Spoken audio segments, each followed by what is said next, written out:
guys and welcome to the channel. I'm glad you're watching Throttle Blips TV. Today I'm driving the Toyota Fortuner. It's been with me for a week, and what a coincidence that it's been 10 years since the Fortuner was first launched in India in 2009. So it's a great thing to have the Fortuner with me for this weekend. So since it's been a decade of the Fortuner in our country, I thought it'd be a nice time to just go through, and to see why the Fortuner is loved so much by the Indian car buyer. Let me just take you through a few pros and a few cons of the Fortuner. Let's begin. The first pro I would say is the presence of this SUV. It's massive. It's got awesome presence. It's huge and very imposing. It can scare a lot of other vehicles on the road, especially if you see it coming through the rear view mirror. Design wise, this current gen Fortuner is a big takeoff from the previous gen car, but I do admit that the previous gen car did look a bit more butch and muscular.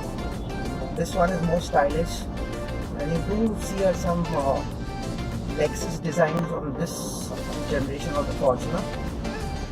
It's got the Lexus grill up front with the large Toyota logo, slim headlights, the 17-inch alloy kabuchi, and the rear looks nice with its slim LED tail lamps. There is no spare tire on the tailgate. So would be on the interiors, a big departure again from the cabin of the earlier gen car. The interior is nicely finished in brown and black with silver accents, and I personally prefer dark interiors. The steering gets this wood and leather stitching finish, and you have the controls on the steering.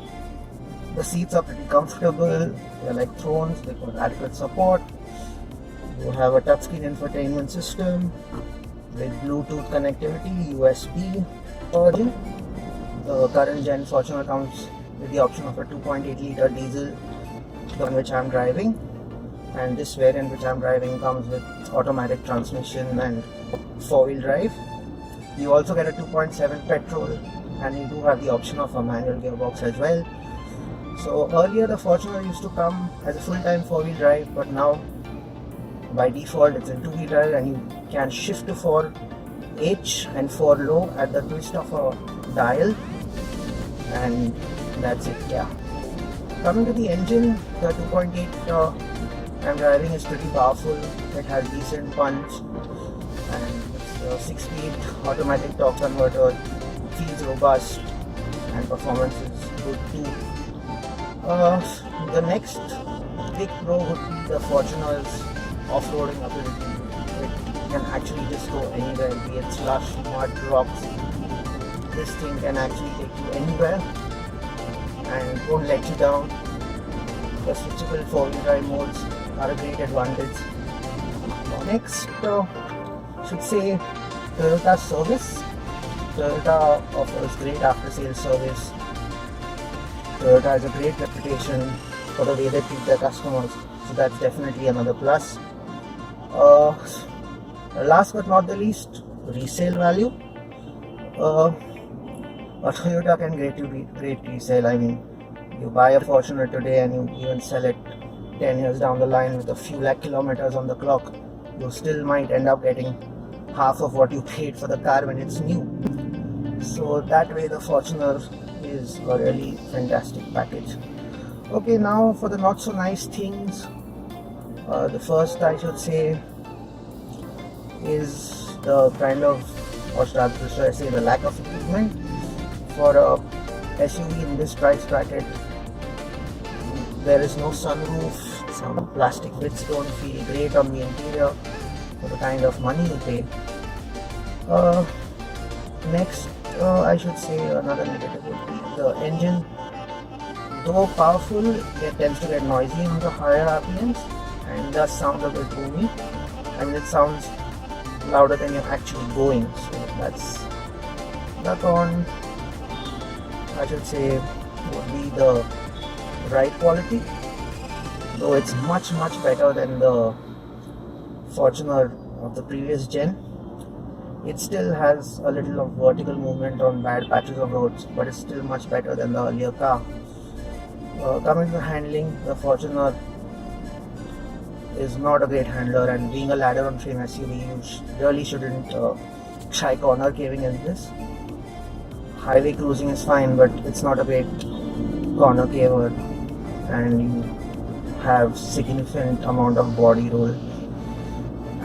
So yeah, that's that. And last but not the least, the price. This 4x4 automatic transmission is almost 40 lakh rupees on road in Mumbai, and that's quite a bit if you compare it to the launch price 10 years ago. Of course, it's much bigger, there are more features, but then if you see feature to price ratio, you'll find that its competitors are a bit more better than this one. So yeah, that's the pros and cons of the Fortuner. The Fortuner is still a great car. I personally love driving it, and if you are someone who likes his outdoor excursions and has a big family, it makes a great case for itself. You can drive to work every day, tower above everything else on the road, and if you like off-roading too, and if you like going out on the off-trodden path on the weekends, the Fortuner does that brilliantly. So here's to 10 years of the Fortuner in India, and hoping to see what the Fortuner has in store for us in the coming generations. So thanks for watching this video. Do subscribe to the Throttle Blips TV channel, and we'll be bringing you more content with time. Stay tuned for the next video soon. I'm signing off for now. See you. Bye.